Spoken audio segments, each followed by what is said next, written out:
Hey guys, welcome to Somewhere in the Middle. I'm Nikki. And I'm Angie. Today we're going to be looking at something a little different. We're going to talk about renting or owning, renting versus owning. We're I'm in my mid 40s, Angie's in her early 40s. And so we're looking at, do we take on debt? Do you take on debt at this age? Is this a time where you looking to buy a house, or you want to go into, $200,000 worth of debt at this point in life? I know a lot of you all have already become homeowners. I know Angie already owns a home. Um, I've never owned a home, and honestly, it's only been like maybe a 3-year span of my life where I actually had the desire to own a home. So we're just gonna look at that real quick. What do you think, Angie? No, sounds good. But can you refrain from telling people that I'm in my early 40s, please and thanks. I'm Oh, sorry.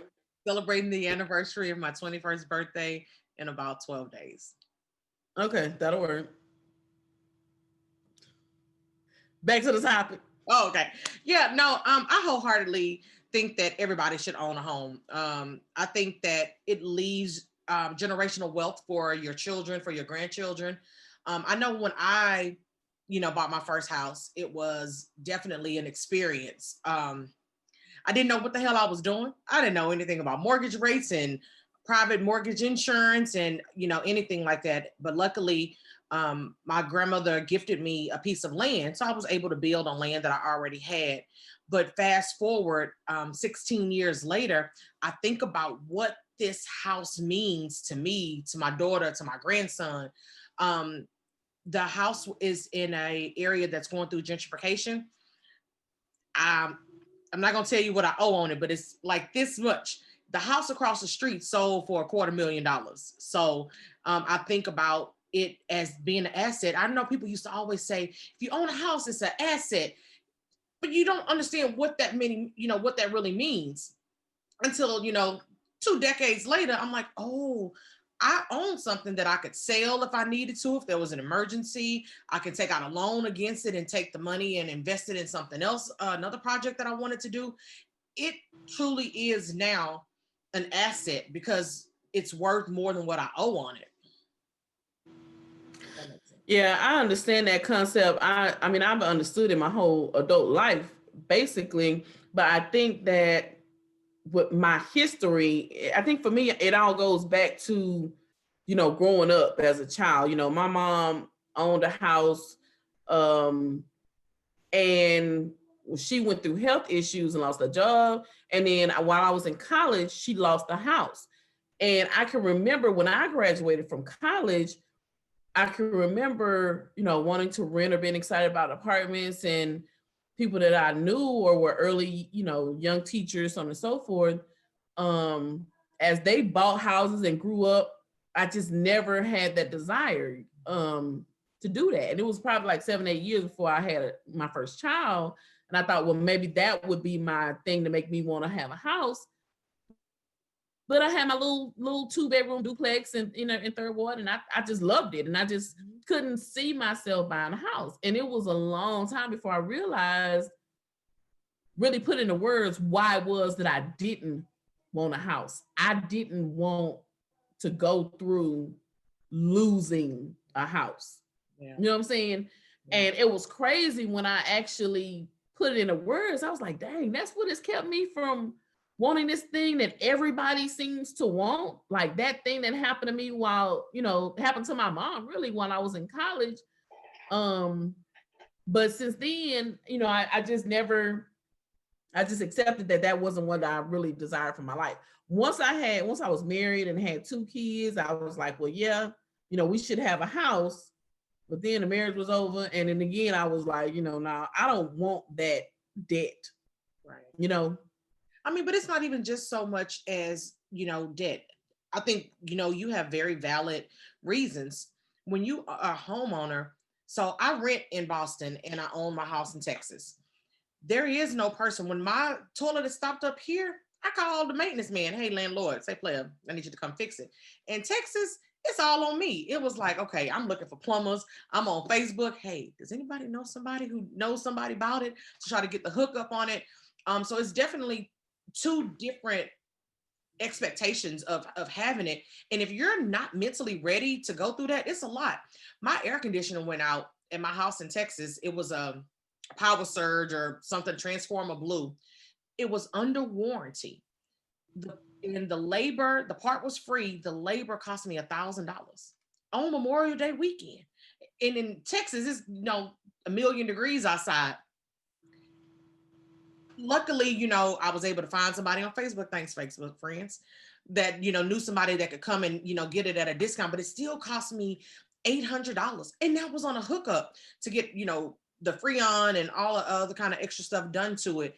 And it's like, that's a lot of responsibility. So if you're single with kids and, you know, job fluctuations, especially the day and age that we're living in now, where nothing is, you know, guaranteed, and for sure having, you know, a reserve, because those kind of things do happen. And then what are you gonna do? Now you're living in a house that ain't got no air, you know, the fence didn't fail, the foundation need to be fixed, and it's on you to pay for it.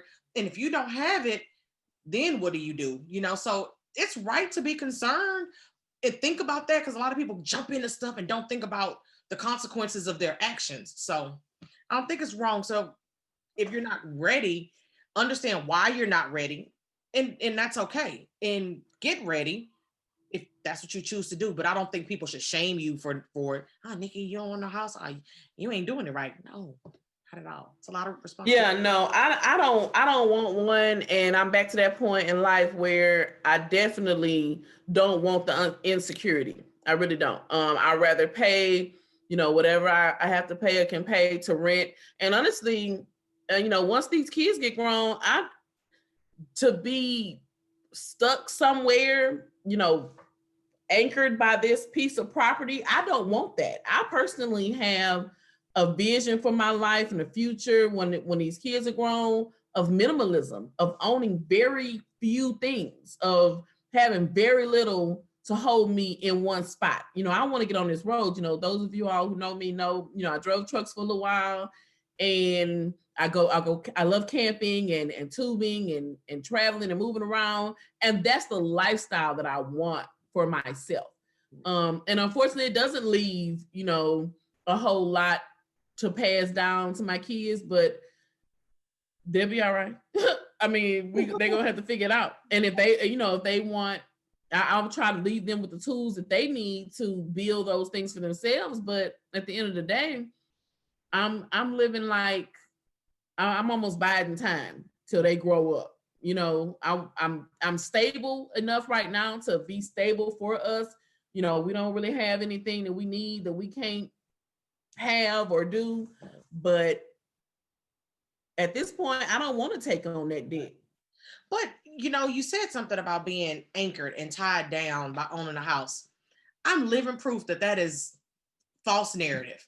I have a house in Texas, and I done lived in 6 different states since then, and still got my house in Texas and, you know, renting here. So don't let that hold you back.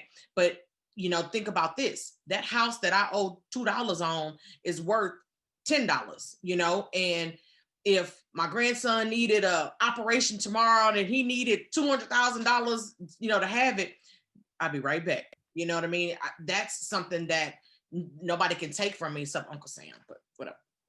You know, that's something that, you know, you have, and he be looking for me sometimes. Anyway, so think about it like that. That doesn't mean you're tied to where you are, you know, at all. I'm 2,000 miles away from my house. Yeah. And I think that's another point of good debt versus bad debt. And I think that my concept of debt is it just bunches it all together, when at the end of the day, you know, it's two different things. You know, what you're referring to as far as what you owe on your house, and at this point, what is worth is more than that. Which real estate, that's what oftentimes happens. You know, whereas other kind of debt, anything else that you purchase is going to lose value. A house or property, those things actually tend to gain value over time. So I think a lot of us grew up kind of like me, in that we didn't see a lot where it came to, you know, building wealth or building assets and things like that. Like, I had people trying to educate me, and I think I just had a block where that was concerned, you know, and in a lot of ways, I think I still do where it comes to, you know, taking my money, let my money work for me, so on and so forth. And so I think I'm still really immature where it comes to that, you know, Right. and I sometimes feel like it's too late. No, Honestly, no, for no. me. It ain't never too I'm, late. Never. Never too late, you know. But I used to think like that too, you know. And the first time that I was ever able to buy something from the interest on a CD that I had, or I made some dividends from a stock that I bought, I was like, wait, this is what people be talking about, you know, making your money work for you. Or spend $1,000 today, and now I got $10,000 tomorrow. So I made a $9,000 profit. It took it actually happening to me and physically having the money in my hand and be like, well, this is how this works.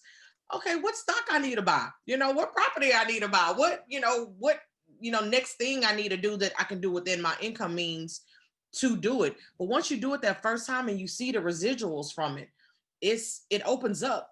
It becomes real. It opens up a whole different world when you actually see that check come in the mail. Hey, this is what we owe you for that investment.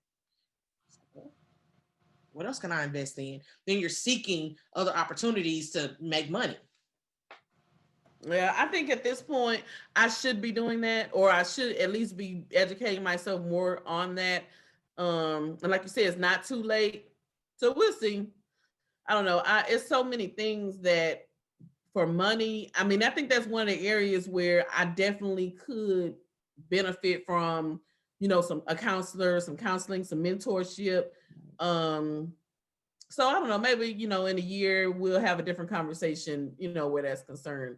I know it's important to have those skills to pass down to my kids, because certainly I would hate for them to have the same attitude towards money that I have, or, you know, have the same lack of working knowledge, you know, that I have. So I don't know, we'll see. But I don't think my goal or my dream is going to change as far as how I want my future to go, Right. when it comes to actually the whole aspect of the house. I don't think that's going to change. And it don't I have want to to. hit this road. Girl, it don't have to. You know, at the end of the day, I think we as a society place all of these different stigmas over people's heads when they don't attain certain things. And then it's like, oh, you didn't buy a house, you must be worthless. No, not at all. I mean, you know, when people see your path and when your vision comes to fruition and you out there living your best life and tubing in, you know, the Aegean Sea in Greece somewhere, teaching English in a remote fishing village off the coast of Thailand, you know, people, Ooh, then that sounds good, honey. that was my dream. I just kind of threw that in there. But yeah, Okay. you know, the people will look at it differently. You know, you know, I know this is not on topic tonight, but I was a teen parent, and all my other friends had all these babies later on in life, and you know, they looking at me like, you living your best life, you just pick up and go and doing whatever. Yeah, absolutely. Kids at home, I'm all set. So your story is not their story. So, you know, as long as you know what you're losing and what you're gaining in terms of home ownership and that kind of debt and what it means, as long as you understand what it is, the decision you make is perfect for you. Yeah. So at the end of the day, there's no right or wrong answer. I think an educated answer. Um, I talk a lot about my ultimate goal in life is peace, Mhm. and so my life and my journey is always going to go towards whatever's going to bring me the most peace, and I think that's where I certainly, when it comes to the debt and, you know, house versus no house and all of that, I definitely want whatever's gonna bring me the most peace at the end of the day. So basically, there's no right or wrong answer to, do you rent or do you own? Do you take on debt in your 40s? It's whatever speaks most to your spirit. It's whatever's gonna make you the proudest that you can be at the end of the day. Right. Absolutely. Because I'm looking for a house up here, not to live, because I don't want to live here, but I'm looking for a house for, you know, income, you know, residual income. And hopefully I can get that to come to fruition this year. Never live in it in a day, but hopefully it brings money in to allow me to do something different and pay my rent Absolutely. in New Orleans. That's what I'm going. Yes, honey. All right, guys, that's it for this segment. Thanks so much for watching, and like and subscribe, please. See you on the next one.